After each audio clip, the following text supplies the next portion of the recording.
ഈ ഓണത്തിന് നിങ്ങൾ കുക്ക് ചെയ്യുമ്പോൾ ശ്രദ്ധിക്കേണ്ട ചില കാര്യങ്ങൾ പറയുകയാണെ. പരിപ്പ് കറി ഉണ്ടാക്കുമ്പോൾ ഇതുപോലെ ഒന്ന് റോസ്റ്റ് ചെയ്തിട്ടൊന്ന് പരിപ്പ് കറി ഉണ്ടാക്കി നോക്ക്. അതിൻ്റെ ടേസ്റ്റ് ഇരട്ടിയായിട്ട് വർദ്ധിക്കും. പിന്നെ പരിപ്പ് വേവിക്കാനായി കുക്കറിലേക്ക് ആഡ് ചെയ്യുമ്പോൾ അതിനകത്തേക്ക് കുറച്ച് വെളിച്ചെണ്ണയും കൂടെ ആഡ് ചെയ്താലോ, അടിപൊളി ടേസ്റ്റാണ് കേട്ടോ.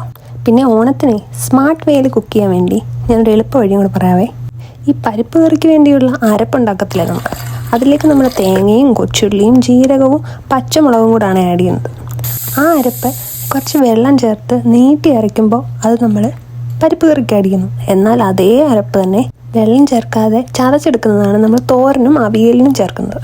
ഇനി ഇതേ അരപ്പ് തന്നെ ഒന്ന് കുറുക്കിയെടുക്കുമ്പോൾ വേണേൽ നമുക്ക് കിച്ചടി ഉണ്ടാക്കാം. ഇനി ഇതേ അരപ്പ് ജീരകം ചേർക്കാതെ കടുക് അരയ്ക്കുന്നതാണ് പച്ചടിക്കുള്ള അരപ്പ്. ചുരുക്കി പറഞ്ഞാൽ തേങ്ങയും കൊച്ചുള്ളിയും ജീരകവും പച്ചമുളകും നീട്ടിയും കുറുക്കിയും ചതച്ചുമൊക്കെ എടുത്തിട്ട് കുറേ പച്ചക്കറിക്കകത്ത് ഇടുമ്പോഴാണ് നമ്മുടെ ഓണസദ്യ റെഡിയാവും. അപ്പോൾ എങ്ങനെ ഈ ഓണം കളറാക്കുമല്ലേ?